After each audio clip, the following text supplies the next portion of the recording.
大家好啊，歡迎收睇拎包入住第二期。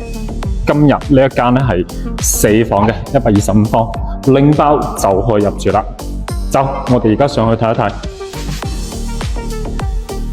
我哋而家就開門入去啦。真不愧為拎包入住，你睇個牆面，佢做咗硅藻泥嘅。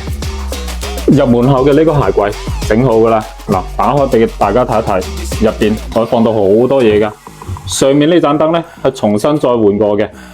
第一間房間左手邊入嚟，包括嗰一邊都係做埋呢個防蚊嘅紗窗嘅，床墊真皮嘅，1.5米嘅床，哇，好腍啊，好舒服，唔係講笑。嚟同大家展示一下呢間屋就係咁噶啦。我哋再睇一睇細節啲嘅地方。嗱，125方就肯定係南北對流噶啦，因為係準新房嚟嘅。咁我哋嚟到餐廳側邊嘅酒櫃整好晒，哇！仲有一盆鮮花歡迎你嘅到嚟。咁上面咧係做咗一個風扇同埋燈一體嘅。北邊嘅陽台咧，出邊嘅視野係非常之開闊嘅。咁我哋再睇下啲細節位咯，有冇睇到？佢呢邊咧係做埋一個尾房嘅。咁我哋嚟到廚房，係咪好有生活氣息咧？點火就去煮嘢食啦。兩邊嘅冰箱已經係整好晒噶啦。嗱，上面呢啲酒咧，業主話你睇啱咗，可以送埋俾你。轉身嚟到客廳，沙發已經係整好噶啦。你睇下呢度幾闊，坐低落嚟睇電視嘅感覺係咁嘅。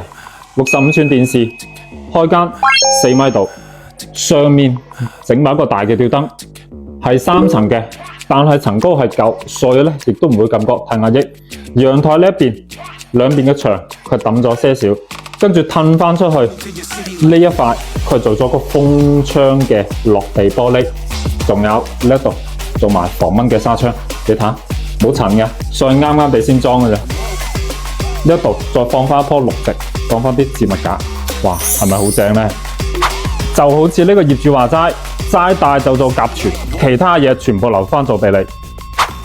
動靜分區啊，入邊呢邊係3間房，先嚟到兒童房呢一邊，拍米上飄窗做好噶啦，書台、書櫃，包括上面做到頂嘅櫃，所以空間係夠嘅。呢一邊咧，牆面係重新做過嘅，你睇下呢個做得好細緻嘅，所以呢間房總體面積唔大，但係入住係足足係夠噶啦。